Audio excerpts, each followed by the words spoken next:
जिस तरीके से बजट पेश हुआ, तो जब बजट शुरुआत होती है बजट की, तो मार्केट कुछ संकेत देने लगती है। आज मार्केट ने वो उम्मीद जो जगी थी हम लोगों को, मध्यम वर्ग को, कल स्टेटमेंट प्रधानमंत्री के आने के बाद मार्केट पे वैसा असर नहीं दिखा। क्या कैसा है आपके नजरिए से बजट? जो इस बार का बजट है वो स्पेसिफिकली सेक्टर स्पेसिफिक रहा है। बहुत एक मतलब इंक्लूसिविटी है, लेकिन कुछ स्पेसिफिक सेक्टर्स को बूम मिला है। तो मार्केट की अगर मैं बात करूं, बजट आने से पहले when I was analysing market, तो उस टाइम पे क्या था कि मार्केट सेंसेक्स और निफ्टी दोनों ऊपर गए थे 0.23% से, और ये एक्सपेक्टेड था कि बजट आने के बाद 1% से इंक्रीज करेगा, जो कि उतना इंक्रीज नहीं हुआ है। तो लोगों की एक्सपेक्टेशन जितनी ज्यादा हाई थी उतनी फुलफिल नहीं हुई है, बट मार्केट बहुत ज्यादा क्रैश भी नहीं हुआ है जितना लोगों को ये था कि अगर बजट बहुत ज्यादा या तो मार्केट क्रैश भी हो सकती है। तो वैसे वाले सिचुएशन भी नहीं है मार्केट में।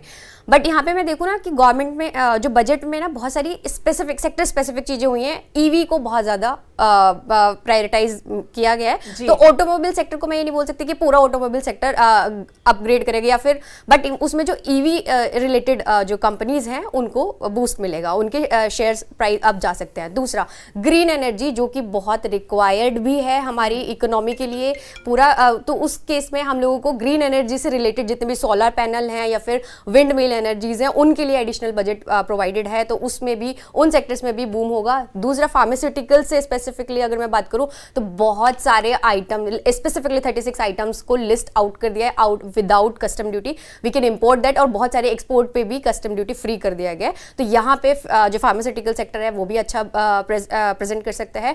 दूसरा, एजुकेशन सेक्टर का भी कुछ पार्ट है, क्योंकि एजुकेशन के लिए जैसे मॉर्निंग में अगर प्री बजट की मैं बात करती हूँ तो प्री बजट में हम डिस्कशन कर रहे थे कि एजुकेशन सेक्टर में specifically for the artificial intelligence, तो उसके लिए कुछ आ सकता है। तो वैसा आया है, आर्टिफिशियल इंटेलिजेंस के लिए भी उन्होंने स्किलिंग में उनको उसको ऐड करा है, और एजुकेशन के लिए एक बजट रखा गया है। हाउस होल्ड से रिलेटेड भी बजट रखा गया है। तो हाउस होल्ड आइटम अभी मैं मार्केट को एनालाइज कर रही थी मॉर्निंग में, उससे पहले जो नेस्ले मतलब कुछ एक स्पेसिफिक कंपनी जो हाउस होल्ड प्रोडक्ट में डील कर रही है उनके शेयर्स डाउन गए थे। बट हो सकता है जो थोड़ा बहुत बजट इंट्रोड्यूस हुआ है उससे उनके अप होने के चांसेस हैं। लेकिन क्या जिस तरीके से हम लगातार पिछले कुछ दिनों से देख रहे थे, हमारे वरिष्ठ सहयोगी तेजिंदर सिंह सोढी भी हमारे साथ जुड़ गए हैं। सर वेलकम, आपके पास भी आएंगे, समझेंगे। अभी अंशिका हमें मार्केट के लिहाज से समझा रहे कि बजट कैसा है, क्योंकि हम पिछले लंबे वक्त से अंशिका देख रहे थे कि मार्केट में वो उछाल नहीं था। जो इन्वेस्टर्स थे उनके लिए मायूसी भरे दिन थे। आज कम से कम उम्मीद थी। मार्केट एक्सपर्ट्स के नाते आप बताइए कि वो उम्मीदें टूटी हैं क्या? जो लंबे वक्त से लोग सोच रहे थे कि शायद बजट के बाद हो सकता है कि मार्केट उठे तो इन्वेस्टर्स को थोड़ा फायदा हो। तो ओवरऑल मैं अगर बोलूँ तो ओवरऑल मार्केट बहुत अच्छा परफॉर्म नहीं करेगी। Again I am saying sector specific रहा है बजट, सेक्टर स्पेसिफिक ही मार्केट बूस्ट करेगी।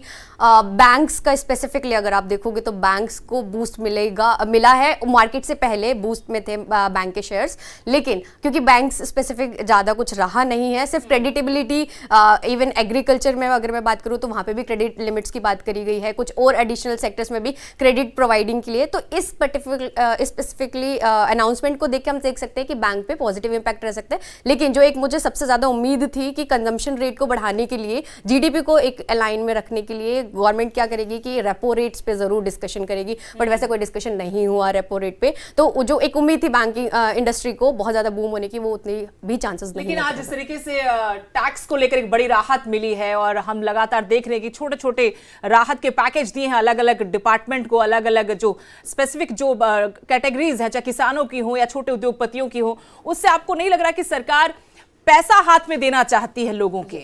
पैसा हाथ में होगा तो जाहिर तौर पर फिर हमारी मार्केट भी ग्रो करेगी, और खरीदारी होगी तो मार्केट ग्रो करेगी, तो फिर देश भी आगे बढ़ेगा। 2047 का क्या ये रोड मैप आपको भी नजर आ रहा है कि उसकी तरफ कदम बढ़ाया गया है सरकार की तरफ से? जी, हमारा बहुत क्लियर पाथ है मोदी जी का कि 2047 तक हमें अपनी कंट्री को डेवलप्ड कंट्री में काउंट कराना है, जिसके लिए अगर हम इकोनॉमिकली बजट डेटा देखें तो उसके लिए हमें 8% जीडीपी रिक्वायर्ड है, मतलब फॉर एटलीस्ट 2 डिकेड्स। तो अभी अगर हम देख रहे हैं कि हम लोगों का जो हमारा जीडीपी का रेट था, जो कि एक्सपेक्टेड था, जो हम लोगों ने प्रिडिक्ट किया हुआ था, it was around 6.6%, but actual में it's crushed to 5.4% basically. So इससे दिख रहा है कि लोगों का the reason behind this is कि कंजम्पशन नहीं हुआ है। जितनी भी रिपोर्ट्स आई हैं उसमें क्लियरली मेंशन है कि कंजम्पशन बहुत कम रहा है। तो कंजम्पशन को बढ़ाने के लिए ये भी एक बहुत बड़ी चीज़ है कि इसलिए मैं एक्सपेक्ट कर रही थी कि रेपो रेट से रिलेटेड कुछ चेंजेस आएंगे ताकि लोगों के हाथ में ईजिली पैसा अवेलेबल हो। दूसरा, इसीलिए इनकम टैक्स स्लैब के उसको बढ़ाया गया ताकि लोगों के हाथ में पैसा ज़्यादा हो, वो ज़्यादा इन्वेस्ट करें, और जितना ज़्यादा कंजम्पशन होगा, जितनी ज़्यादा डिमांड बढ़ेगी मार्केट में, उतना हमारा जीडीपी रेट इंक्रीज होगा। तजिंदर जी, आपसे हम समझना चाहते हैं जम्मू कश्मीर के लिहाज से कि जम्मू कश्मीर को क्या मिला आज के बजट से। उम्मीदें तो बहुत ही, याकूब जी हमारे साथ जुड़े हुए हैं, वो काफी उम्मीदें जता रहे कि देखिए छोटी छोटी ही सही लेकिन शुरुआत तो हो रही है जम्मू कश्मीर को आगे ले जाने के लिए, और पर्यटन कारोबार को जो एक बूस्ट मिला है धारा 370 हटने के बाद, उससे भी काफी खुश है। लेकिन आज के ओवरऑल बजट में क्या मिला जम्मू कश्मीर को? देखिए, हम जम्मू कश्मीर स्पेसिफिक अगर बात ना करें, हम इस वक्त देखें कि पूरे देश को क्या मिला, क्योंकि जम्मू कश्मीर जो है वो पूरे देश का हिस्सा है। देखिए, जब लोगों के पास पैसा होगा, जैसे अभी हमारे मार्केटिंग एक्सपर्ट भी बता रहे थे, तो कहीं ना कहीं उस पैसे को इन्वेस्ट करेंगे। हमारे मार्केट में आप देखिए पेनिट्रेशन कितनी है लोगों की। शेयर मार्केट में आपके लोग जो हैं इंडिया की पॉपुलेशन के मुताबिक बहुत कम लोग हैं जो शेयर मार्केट को जानते हैं, शेयर मार्केट को पैसा इन्वेस्ट करते हैं। अब अगर एक सैलरीड क्लास के पास हर साल 80 से 90 हज़ार रुपये उनके टैक्स में बचत आएगा, तो क्योंकि देखिए जो 12 लाख तक का टैक्स रिबेट हुआ है वो 12 लाख की इनकम पे टैक्स रिबेट नहीं है, वो ये रहेगा कि आप 12 लाख तक जो आप डिफरेंट जैसे ATC है या बाकी जितने भी सेविंग्स हैं उनको 12 लाख तक पहुंचाया जाएगा। 12 लाख तक के अमाउंट में वहां पर टैक्स में बचत होगी। ऐसा नहीं है कि 12 लाख की इनकम पे ही पूरा आपको टैक्स रिबेट मिलेगा। तो लगभग 80 हज़ार से 90 हज़ार रुपये आपका एनुअली बचेगा और उसको कहीं ना कहीं आप इन्वेस्ट कर पाएंगे। लाइफ सेविंग ड्रग्स जो हैं वो सस्ती की गई हैं, कैंसर विरोधी ड्रग्स जो हैं वो सस्ती गई हैं। तो कहीं ना कहीं ये मिडिल क्लास जो मेजर चंक है भारत की पॉपुलेशन का, उनको खुश करने की कोशिश की गई है। क्योंकि अभी तक आप देखिए जितने भी बजट लाए गए वहाँ पर मिडिल क्लास की हमेशा ये कंप्लेन रह रही थी कि मिडिल क्लास के लिए कुछ नहीं है, मिडिल क्लास पे टैक्स का बर्डन लगाया जा रहा है, चाहे वो GST के रूप में हो, चाहे इनकम टैक्स के रूप में हो। तो कहीं ना कहीं उस मिडिल क्लास को एक राहत दी गई है जो काफ़ी देर से ड्यू थी। लोगों के पास पैसा होगा, उनकी परचेजिंग पावर बढ़ेगी, तो मार्केट में, ना सिर्फ शेयर मार्केट में लेकिन आपकी अर्थव्यवस्था में, इकोनॉमी में और पैसा पंप इन होगा, लोगों की परचेजिंग पावर बढ़ेगी, उनके पास सेविंग्स के लिए पैसा होगा। तो कहीं ना कहीं एक पीपल फ्रेंडली बजट है। और एक जो विजन है प्रधानमंत्री का विकसित भारत का, कि लोगों के पास पैसा हो, लोगों की परचेजिंग पावर बढ़े, तो उसकी दिशा में एक बहुत बड़ा कदम उठाया गया। और कहीं ना कहीं जो आप देखिए जिन सेक्टर्स पे ज़्यादा फोकस किया गया उसमें एम ये है कि भारत को एक मैन्युफैक्चरिंग हब बनाया जाए। अभी तक हम देखते हैं कि इंपोर्ट पे हमारा ज़्यादा फोकस रहता है। आप देखिए लिथियम बैटरीज सस्ती होंगी, EV की जैसे EV मैन्युफैक्चरिंग पे ज़्यादा जोर दिया गया है। तो भारत में जो मैन्युफैक्चरिंग होगी एक एक्सपोर्ट हब के तौर पे भारत को बनाया जाएगा। ये विरोधी आरोप भी लगाते हैं कि आप यहाँ पर बातें तो करते हैं कि कुछ किया जा रहा है लेकिन ऐसा हो नहीं रहा। बांग्लादेश जैसे कंट्री को आप देखेंगे तो देखिए कैसे उन्होंने अपने आप को हब बनाया है, टेक्सटाइल का हब बनाया है। तो आप यहां पर भी वो चीजें कर सकते हैं, लेकिन वो इच्छा शक्ति दिखी नहीं है। लेकिन अब एक कदम आगे बढ़ते हुए सरकार नजर आ रही है। आगे बढ़ेंगे, लेकिन एक बड़ी खबर इस बीच दर्शकों को बता दें। प्रधानमंत्री नरेंद्र मोदी ने बजट की तारीफ की है, कहा कि इस बार का बजट बहुत अच्छा है, हर कोई बजट की तारीफ कर रहा है। बजट में दी गई मध्यम वर्ग को बड़ी राहत, और इसी के सहारे, क्योंकि दिल्ली में विधानसभा चुनाव है और उसके बाद बिहार में विधानसभा चुनाव है, तो 12 लाख की आय पर कोई कर नहीं, इससे मध्यम वर्ग को साधा है।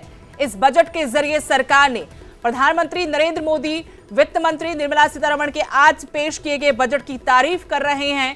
कहा कि यह बजट बहुत अच्छा बजट है, हर कोई इस बजट की तारीफ कर रहा है।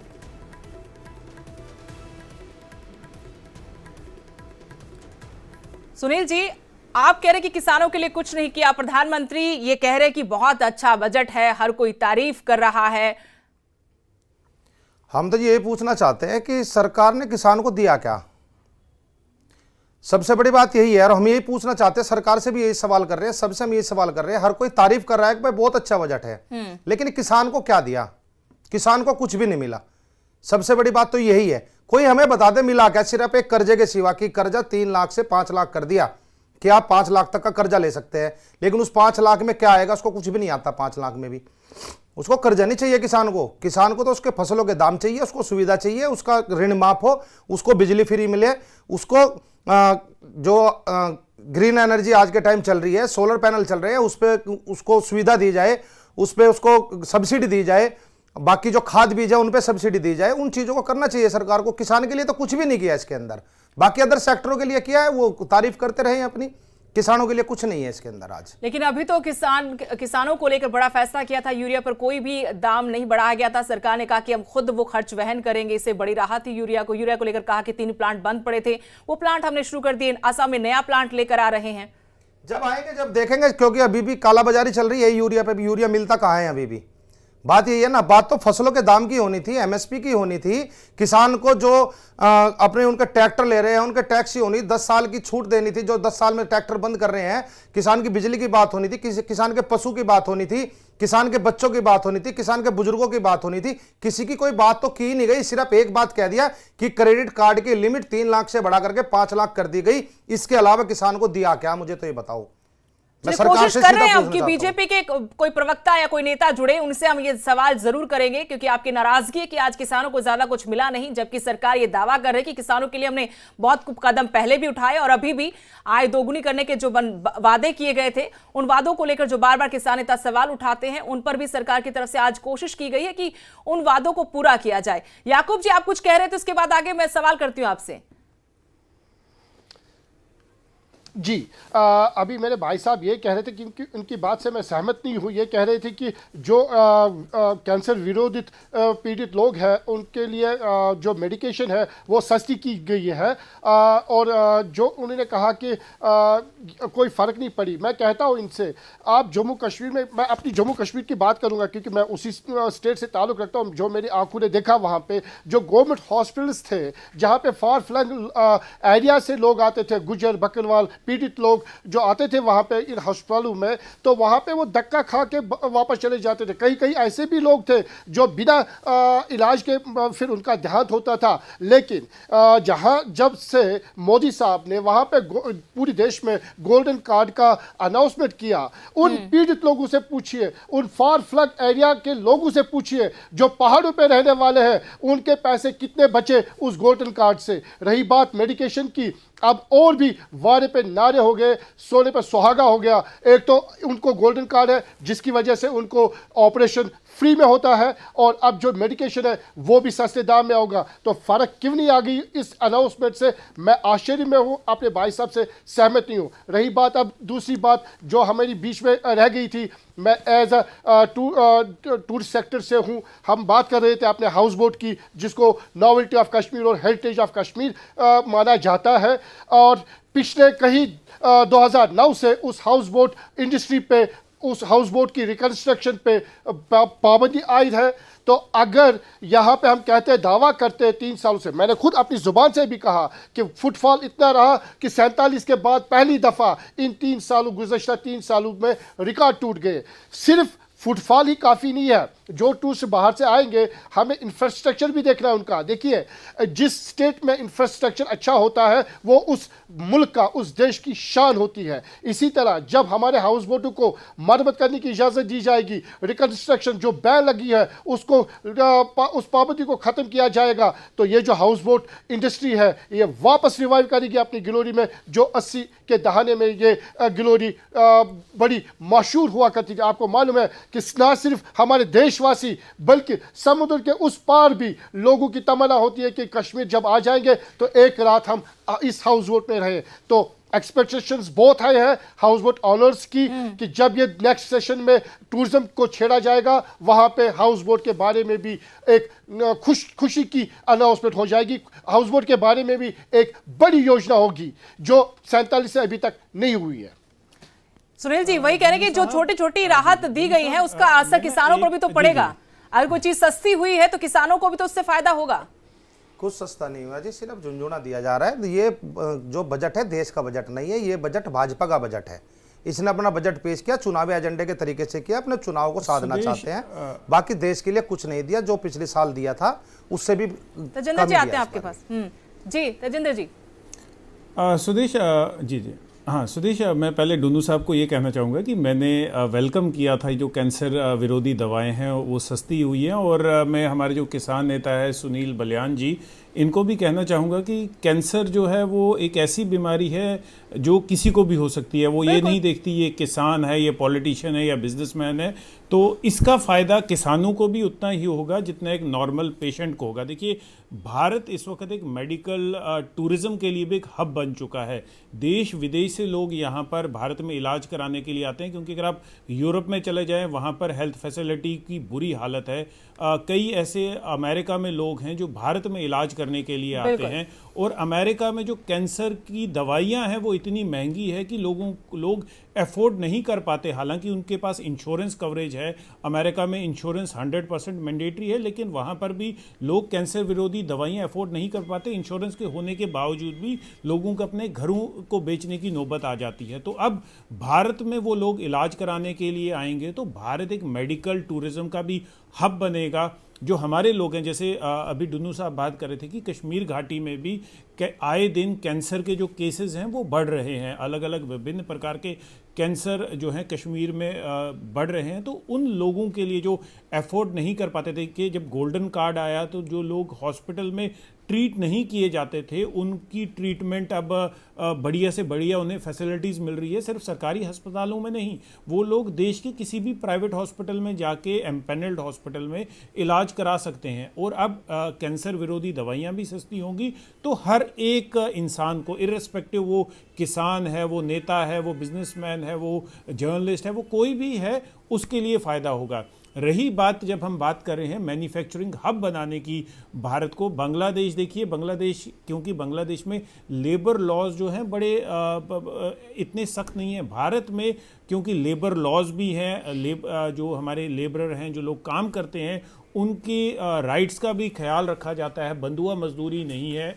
तो भारत में इसलिए हम इस शिफ्ट में, इस डायरेक्शन में ज़्यादा डेवलपमेंट एक टाइम पे नहीं हो पाई। लेकिन जिस तरह का आज बजट आया है, प्रोडक्ट्स की रेट्स कम कर दी गई हैं, तो कहीं ना कहीं वो जो फैक्ट्री ओनर्स हैं, इंडस्ट्री ओनर्स हैं, अगर वो ये बेनिफिट जो अपने लोगों को पहुंचाते हैं, जो उनके वर्कर्स हैं उन्हें पहुंचाते हैं, तो भारत को विश्व का मैन्युफैक्चरिंग हब बनने से अब कोई नहीं रोक सकता। क्योंकि इस सरकार ने, देखिए बेशक अभी जो जनरल इलेक्शन है वो बड़े दूर है, लेकिन एक ऐसा बजट लाया है जो इच्छा शक्ति भी दर्शाता है, एक फार दूर का विजन भी दर्शाता है, और कहीं ना कहीं जो भारत के लोग हैं, आम जनता है, उन्हें भी बेनिफिट उनके जेब में, उनके हाथों में। तभी मैंने ये सवाल किया था, अंशिका जी से भी सवाल किया था, क्या 2047 का रोड मैप हम देख पा रहे हैं? हालांकि 2047 दूर है, लेकिन अभी कदम उठाएंगे तो धीरे धीरे उसके बाद ही 2047 का जो हमने सपना देखा है विकसित भारत का, वो साकार हो पाएगा।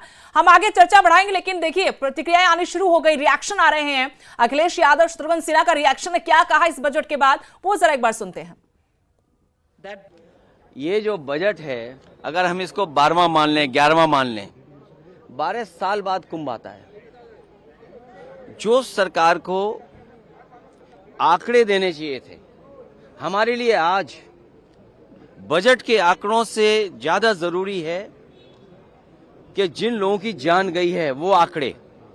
जो सरकार मरने वालों का आंकड़ा न दे सके, जो सरकार खोए लोगों का आंकड़ा न दे सके, उस आयोजन को नहीं कर पा रहे हैं, तो वो क्या दुनिया में अर्थव्यवस्था बन पाएंगे? क्या दुनिया में वो अर्थव्यवस्था में अपने आप को खड़ा दिखाई देंगे? क्या वो बात करेंगे हम विकसित भारत की यही परिभाषा है। अभी हमारे साथ तृणमूल कांग्रेस के सांसद शत्रुघ्न सिन्हा है। सर, जिस तरीके से बड़ा सौगात लोअर मिडिल क्लास और सैलरीड पर्सन को दिया गया है, क्या कहेंगे?